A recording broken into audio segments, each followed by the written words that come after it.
많이 더우시죠? 요즘 더위가 좀 예사롭지 않은 그런 더위인데요. 더위 얘기, 폭염 소식은 잠시 후에 좀 전해드리도록 하겠습니다. 자, 오늘 키워드부터 소개를 해드릴게요. 자, 첫 번째, 한반도 신냉전의 화약고 될까? 그게 걱정스러운 그런 키워드입니다. 자, 두 번째, 주한미군 병력 증원 하나이고요. 그리고 코로나 팬데믹에 이어서 이번에는 폭염 팬데믹이라는 키워드가 있습니다. 자, 그리고 엔비디아가 5년 근무하면 다 백만장자라는 키워드도 있고요. 마가 말고 메가 라는 키워드도 있습니다. 이게 무슨 말이냐? 처음 들어보셨을 수도 있어요. 마가는 아는데 메가는 뭐지? 네, 잠시 후에 설명드리겠습니다. 그리고 제주도는 중국섬이라는 키워드, 또 허리가 아프다면 당장 일어나 걸으라 라는 키워드도 있습니다. 자, 바로 갑니다. 한반도 신냉전의 화약고라는 키워드인데요. 이 키워드는 솔직히 말씀드리면 단정적이라기보다는 그것을 제가 좀 우려한다라는 의미의 표현이라고 좀 이해해 주시면 감사하겠습니다. 중요한 부분을 좀 먼저 알아보겠는데요. 북한과 군사동맹에 준하는 조약을 체결한 러시아를 겨냥해 이제 한국 정부가 무언가를 발표했습니다. 뭘 발표했느냐? 우크라이나에게 살상 무기를 지원해 줄 수도 있다라는 초강경책 카드를 한국 정부가 꺼내들었습니다. 그래서 이제 이렇게 되면 한국과 러시아와의 관계가 긴장 상태가 고조될 것으로 보이고 있습니다. 자, 여기에 북한과 러시아의 밀착에 대응해서 이제 한국과 미국의 밀착, 그 결속도 역시 더 강도를 높이게 됩니다. 그러면서 이제 자칫하면 한반도가 신냉전의 최전선이 될 수 있다라는 우려가 커지고 있습니다. 우크라이나의 살상무기 지원은 하지 않겠다라는 기존의 방침이 우리가 있었는데 그걸 러시아도 상당히 좀 좋아했었는데 그 방침을 이제 다시 검토할 수 있다. 다시 말해서 그걸 깰 수도 있다라는 그런 얘기죠. 그런 용산 대통령실의 발표가 나왔습니다. 근데 이제 한국 정부가 대규모 살상 무기를 지원할 경우에 실제로 러시아에게는 적지 않은 타격이 될 수 있기 때문에 이 부분 러시아가 상당히 민감하게 반응할 겁니다.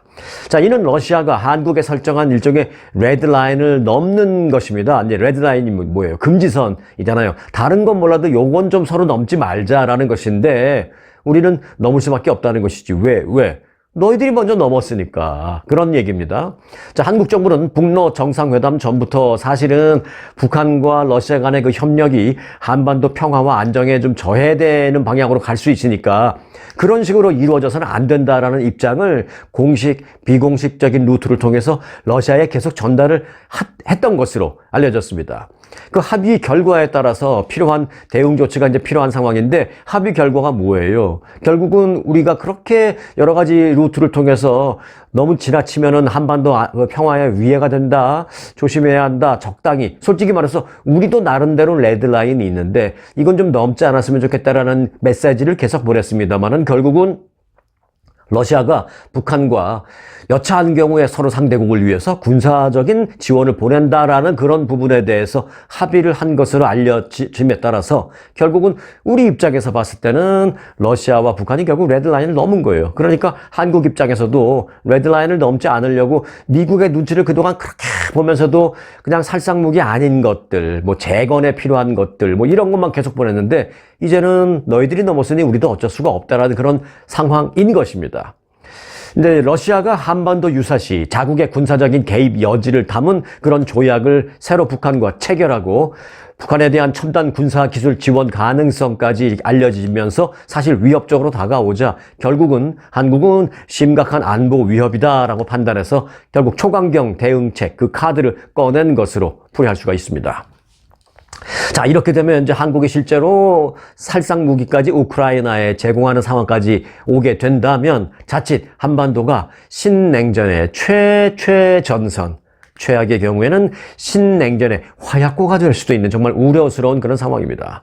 여하튼 한국과 러시아의 관계는 이번 일을 계기로 최악의 국면을 맞게 됐다라는 것이 지금으로서는 피하고 싶지만 피할 수 없는 그런 팩트인 것이다. 이렇게 말씀드릴 수가 있겠습니다. 자, 다음 키워드로 넘어갈 텐데 다음 키워드는 그래서 결국은 연결이 되는 거니까 함께 해주시기 바라겠습니다. 자, 다음 키워드 주한미군 병력 증원 하나입니다. 미국은 북한과 러시아가 군사동맹관계 복원에 준하는 그런 조약을 체결한 데에 대해서 우려를 표명했습니다. 한국뿐만 아니라 미국도 당연히 즉각 우려를 표명했습니다. 그러면서 미국은 필요에 따라서 인도태평양 지역에서의 미군 대응 태세를 재검토하고 강화하고 그렇게 할 수 있다라는 것을 시사했습니다. 백악관에 존 커비 국가안보보좌관이 있습니다. 이 커비 보좌관은 긴급 브리핑을 통해서 북러 조약은 한반도와 또 그 너머의 평화를 중시하는 어떤 나라이든지 간에 정말로 심각한 우려되는 그런 사항이다 라면서 우리 미국은 필요에 따라서 인도태평양 전역에서의 우리 방위 태세를 재평가, 재검토할 것이다 라고 말했습니다. 다시 말해서 지금 현재 주한미군 이렇게 배치되어 있고 나름대로 유사시 이렇게 하려고 만들어 놓은 그 시나리오나 플랜을 다시 검토하겠다는 것입니다. 다시 말해서 좀 증강 배치하겠다는 거죠. 이런 이제 북한과 러시아의 위협이 더 고조될 경우에 인도태평양 지역에 대한 미군 증강 배치를 시사한 것으로 그렇게 풀이가 됩니다. 자, 커비 보좌관은 또 이렇게 말했습니다.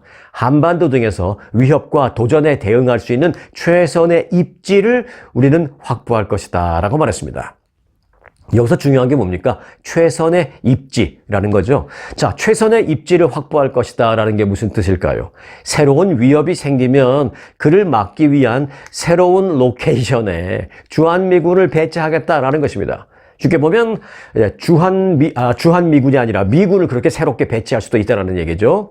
자, 요거는 이제 쉽게 주한미군 입장에서 본다면 주한미군의 뭐 증강 배치도 병력 증강도 생각해 볼 수도 있고요. 또 현재 미군이 주둔하지 않고 있는 지역에 새롭게 주둔을 시도할 수도 있다라는 것을 해석됩니다. 이것은 이제 뭐 제가 시도라고밖에는 표현을 못 해요. 왜? 미국이 뭐 미군 갖다 놓고 싶다고 아무데나 막 갖다 놓을 수 있는 건 아니잖아요. 그 나라와 협의도 돼야 되고 또 그 나라는 또 다른 뭐 중국, 러시아, 뭐 북한의 눈치도 좀 봐야 되고 이것이 좀 협의가 되어야 되기 때문에 미국 입장에서는 새롭게 미군의 주둔을 하는 데 있어서 좀 시도를 한다는 거죠. 그래서 뭐 협의가 되면 새로운 위치에 주둔시켜 놓을 수도 있고요.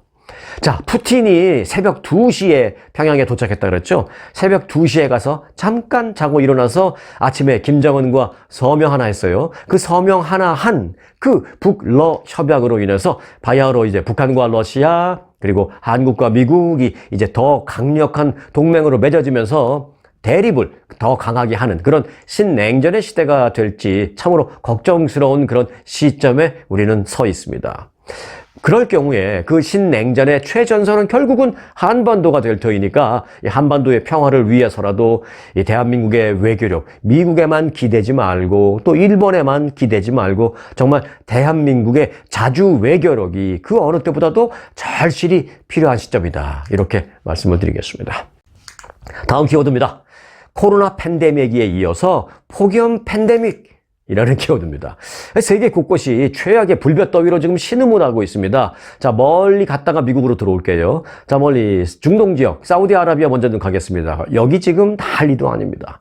사우디아라비아와 그 인도 등지에서는요, 지금 폭염 때문에 1000명 넘게 사망자가 속출했습니다. 또 그런가 하면 미국 동북부에서는요, 전력 수요가 폭증하면서 일부 발전소가 멈춰선 곳도 있습니다. 이 더운데 전력이 멈춰서 정전이 돼버리면 이 더운데 에어컨을 못 틀잖아요. 냉장고도 꺼지잖아요. 그러니까 그게 문제라는 것이죠. 악순환입니다. 더워서 발전기가 멈추고 발전기가 멈춰서 전기 공급이 안 되고 전기 공급이 안 되니까 또 에어컨도 못 틀고 이래서 인명피해까지 나는 겁니다. 자, 그뿐만 아니라 개최를 한 달여 앞둔 그 파리 올림픽을 두고서도요, 선수들이 위험할 수 있다라는 그런 우려가 나오고 있습니다. 자, 우선 중동 지역부터 좀 훑어볼까요? 섭씨 52도.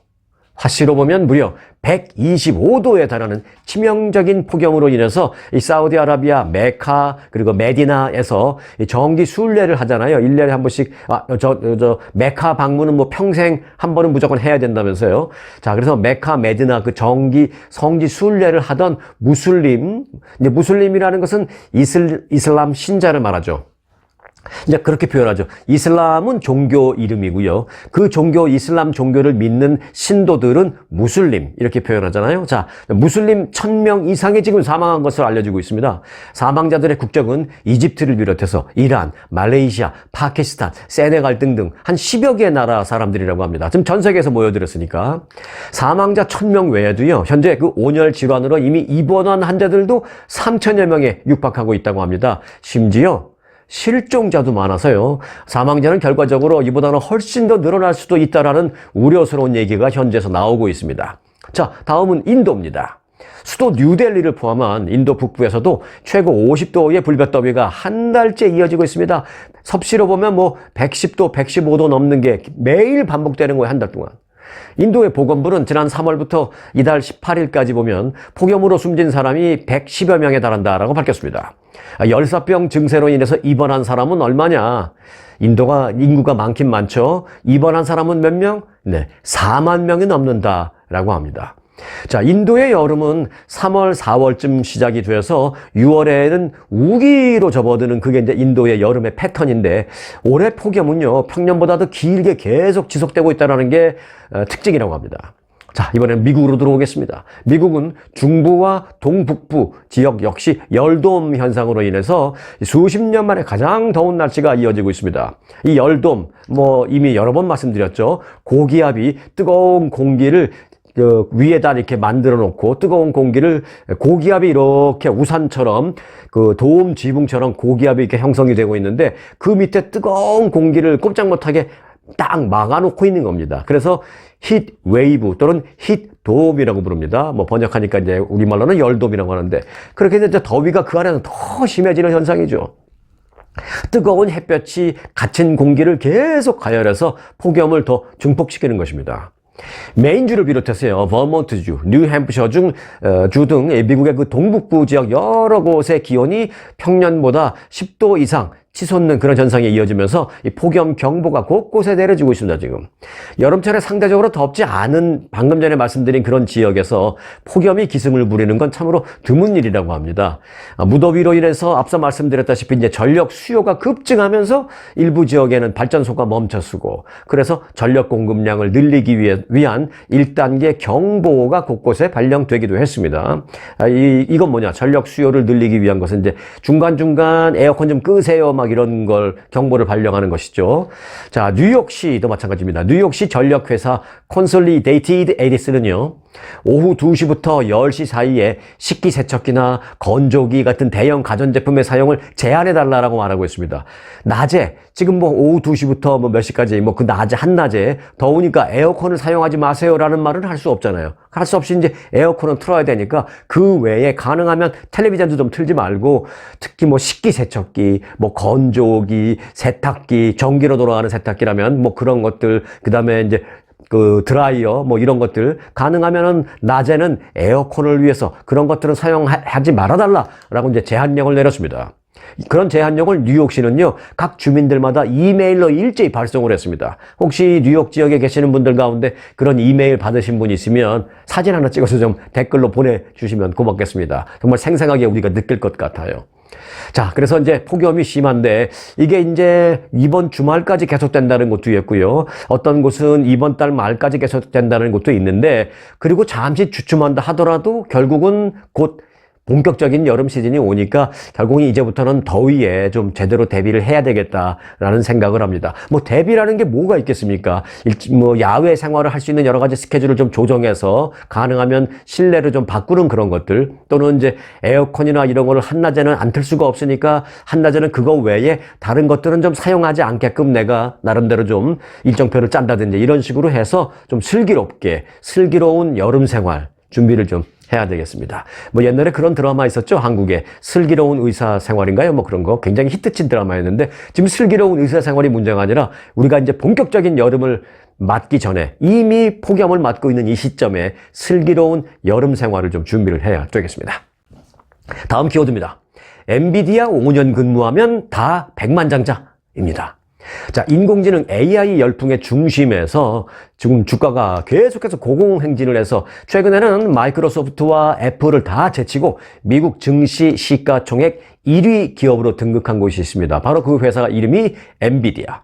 이 엔비디아는 5년 만에 주가가 무려 3,450% 폭등했습니다. 3,450%는 뭐예요? 5년 만에 주가가 34배 오른 거죠. 뭐 10불 했던 게 뭐 350불 뭐 이런 식으로 폭등한 그 엔비디아에 장기 근속한 직원들이 꽤 있습니다. 그들 가운데 백만장자가 벌써부터 이제 속출하고 있다는 것입니다.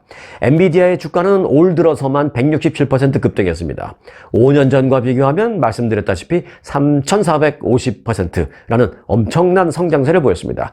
이를 통해서 5년 전에 입사한 직원 대부분이 백만장자가 충분히 되고도 남았을 것이다 라고 언론들이 보도했습니다. 자, 엔비디아 직원은요, 이렇습니다. 일정 요건을 달성하면 기본급의 절반가량을 주식으로 받을 수 있는 그런 게 있습니다. 옵션입니다. 양도 제한 조건부 주식이라는 것인데, 그러니까 받아서 남에게, 받자마자 바로 남에게 양도할 수는 없는 그런 것입니다. 양도 제한 조건부 주식. 그러니까 내가 회사로부터 월급의 뭐 예를 들어 50%는 돈으로 받고, 나머지 50%는 앞서 말씀드렸던 양도를 제한받는, 바로바로 양도할 수 없는 그런 조건부 주식을 나머지 50%를 이렇게 받는데, 그게 이제 어떤 일정 기간이 지나면 뭐 양도하고 팔수 다 할 수 있죠. 그거를 이제 RSU라고 합니다. 그 RSU라는 그 선택지를 받은 직원들이 상당히 많은데, 대부분의 직원들이 그 월급의 일정 부분을 그렇게 뭐 거의 뭐 한 절반 정도 일정 부분을 대신 그런 RSU 주식으로 받았다고 합니다. 자, 그래서 주가 상승과 이 RSU를 고려하면 5년 전에 입사한 직원 가운데 대부분은 이미 백만장자가 되고도 남았을 것이다라는 분석입니다. 실제로 이 같은 주제는요, 미국 온라인 커뮤니티에도, 그 레딧에도 종종 올라옵니다. 자, 그 레딧에서 그 여러 가지 글이 올라오고 댓글 올라오고 이런 걸 보면 최근에 한 이용자가 올린 글이 화제가 되고 있는데요. 그는 엔비디아에서 5년 정도 근무한 직원은 실제로 백만장자일까요?를 어떤 사람이 물었습니다. 그러자 이 이용자가 거기다 답변을 달았는데, 답변을 뭐라고 답했느냐? 이렇게 했습니다. 간단합니다. 5년 전 RSU에서 10만 달러를 받았다면 엔비디아 주식 약 2만 7천 주를 얻었을 것이고, 그러니까 이제 10만 달러를 한 번에 받은 것이 아니라 뭐 1년의 연봉, 그 사람들은 뭐 다 10만 불, 20만 불 다 넘잖아요. 그러니까 월급 연봉 중에 일정 부분을 돌려서 한 10만 달러 어치를 주식으로 받았다면 약 한 2만 7천 주 정도를 얻은 것으로 반드시 뭐 우리가 계산이 그렇게 나오는데, 2만 7천 주. 엔비디아 주가가 현재 주당 약 140달러입니다, 지금. 그러니까 이것만 해도 곱하기를 해보면 이미 370만 달러가 넘는다라는 것입니다. 아직 안 판 사람도 있고, 나중에 더 늦게 팔면 더 돈 많이 벌겠죠. 그러자 이제 또 다른 댓글에 이런 게 올라왔습니다. 그래? 내 친구의 경우를 보니까 엔비디아에서 이 친구는 20년 근무했는데, 엔비디아가 뭐 처음엔 이름도 없는 대만의 젠슨 황이라는 사람이 만든 미국 회사긴 하죠. 30년 정도 된 회사입니다, 이게. 그러나 처음에 초기 10년 정도는 뭐 이름도 몰랐죠. 근데 이 친구는 20년 전부터 들어가서 20년 근속을 근무를 했는데, 얼마 전에 그 친구 보니까 1,700만 달러짜리 집을 전부 올 캐시 주고 현금으로 사는 걸 내가 봤다 라는 등의 반응이 댓글로 막 이어지고 있습니다. 엔비디아라는 회사가 얼마나 어마어마한지, 그 주가가 얼마나 요즘 어마어마한지. 근데 요즘에 사면 좀 막차 타는 기분도 좀 있긴 있습니다만, 저 팩트가 그렇습니다. 그 주가. 그리고 그곳에 근무하는 직원들은 우리가 그동안 별 관심이 없었지만, 직원들은 이미 한 5년만 근무했으면 다 몇백만 불 정도는 갖게 되는 백만장자가 됐다라는 그런 약간은 좀 약오른 그런, 혹시 우리 구독자분들 가운데 그 뭐 지인이나 친척이나 가족 중에 무슨 아들이나 딸이나 누가 엔비디아에 근무하시는 분이 있으십니까? 그럼 한번 직접 물어봐서 좀 뭐 이런 얘기가 있는데 정말이니? 좀 알아봐 주시기 바라겠습니다. 네가 그래서 백만장자니 물어보면은 아니라고 할 수도 있어요. 왜? 돈 많이 벌었다는 것을 좀 밝히고 싶지 않은 사람들도 많으니까. 그러니까 이런 어떤 현상이 있고 이런 결과물이 이루어지고 있다라는데, 네 얘기 말고 in general 그런 게 사실이니 한번 좀 물어봐 주셔서 한번 내용이 나오면 좀 댓글로도 좀 보내주시기 바라겠습니다. 다음 키워드입니다.